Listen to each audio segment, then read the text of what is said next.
लगा करके इतना बड़ा घड़ा लेकर के जल वो भी ठंडा ठंडा हो गया था, डालने लगा।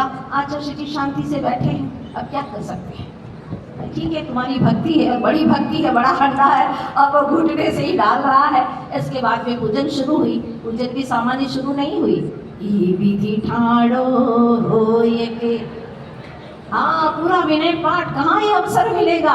और पूरी केवल रवि किरणों से वाली पूजन, आचार्य भगवान शांति से बैठे।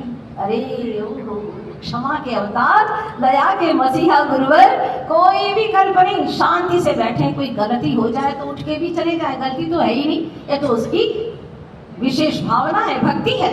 पूरा आहार, अच्छा ये सब कुछ होने के बाद में आहार हुआ। आहार तो 15-20 मिनट में हो गया। अब सारे शिष्यगण आ गए आहार चर्या करके और देखने लगे, आचार्य भगवान आज आए नहीं, क्या बात है। इतने में ही आवाजें आने लगी, कहीं स्वास्थ्य खराब तो नहीं हो गया, बहुत देर हो गई है। अब उन्हें क्या पता था कि आज बहुत बड़ी बड़ी भक्तियां पढ़ी गई हैं वहां पर।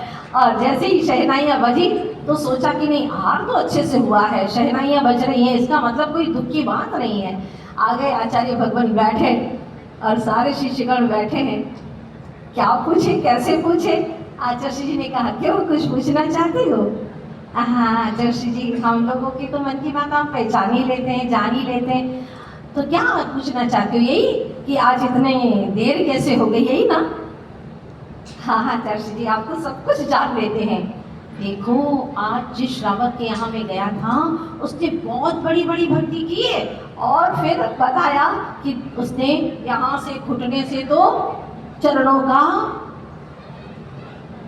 स्नान करवाया पूरा, फिर गंधोदक लगाया सबने बड़ी भक्ति से।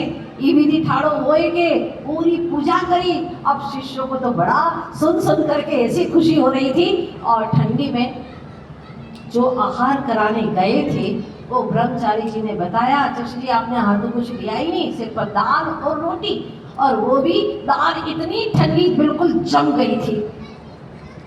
बस दाल रोटी और पानी, धन्य, फिर भी चेहरे पर एक शिकन नहीं।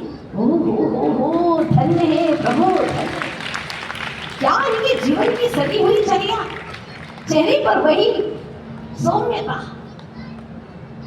कभी शब्दों से अपशब्द बोलते नहीं, कभी जिंदगी में नहीं बोला उन्होंने। एक दिन की बात है, बैठे हुए थे और बहुत सारे लोग बैठे हुए थे और कहने लगे कि देखो वो है ना, सोने की चिड़िया वाली पुस्तक पढ़ लेना, अच्छी है, उसमें देश के बारे में बहुत अच्छा लिखा हुआ है।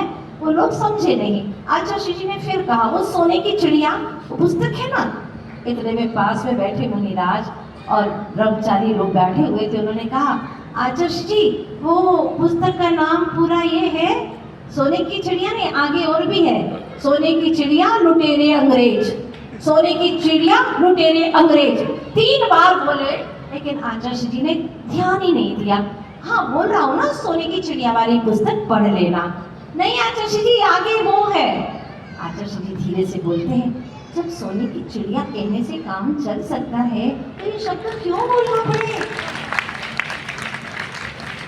कितनी गहरी बात है।